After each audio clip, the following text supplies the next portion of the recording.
He would have done anything for anybody. He didn't believe in strangers. Everybody was a friend that he just hadn't met yet. This Iowa mother still has no idea where her missing child is tonight.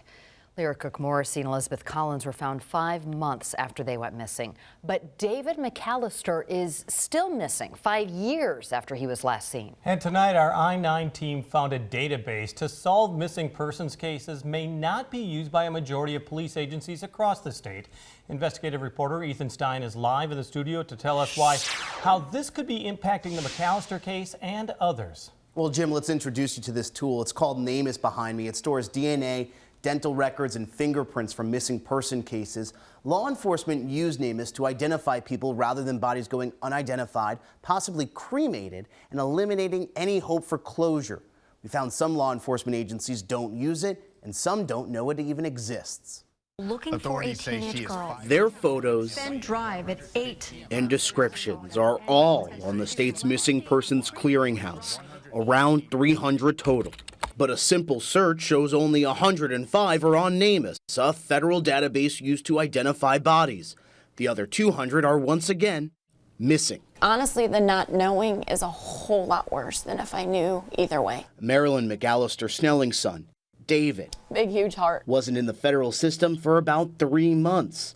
She's concerned his body was already found during that time period and cremated, meaning nobody will ever find her son ever. It's such an emptiness that you can never fill. So the pain is more than physical pain. You know, it's physical, it's emotional, it's spiritual. It's just such an empty space. The Department of Public Safety says local law enforcement agencies are responsible for sending information to NamUs.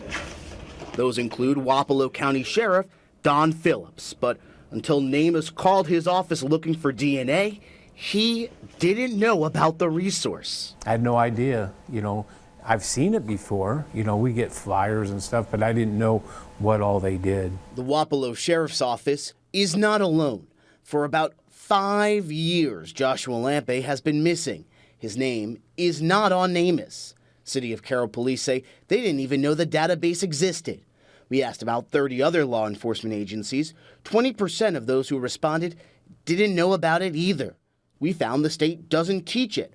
A public records request shows NamUs doesn't appear in any of the 45 pages of training related to missing person investigations at Iowa's Law Enforcement Academy. The state of Iowa is not required to report information to NamUs, and so we don't discuss it at the local level.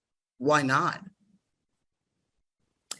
Can't answer that question. The state should have a law that it's automatic. McAllister Snelling thinks she has the answer.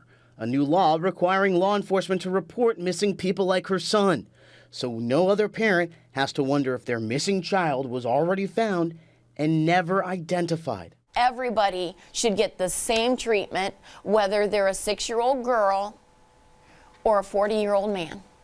It doesn't matter. They should get exactly the same treatment, and that doesn't happen. These 13 states, according to the Department of Justice, passed legislation mandating the use of NamUs. Multiple Iowa lawmakers told us they are researching the database to possibly propose a bill next session. In studio, Ethan Stein, KCRG TV 9 News.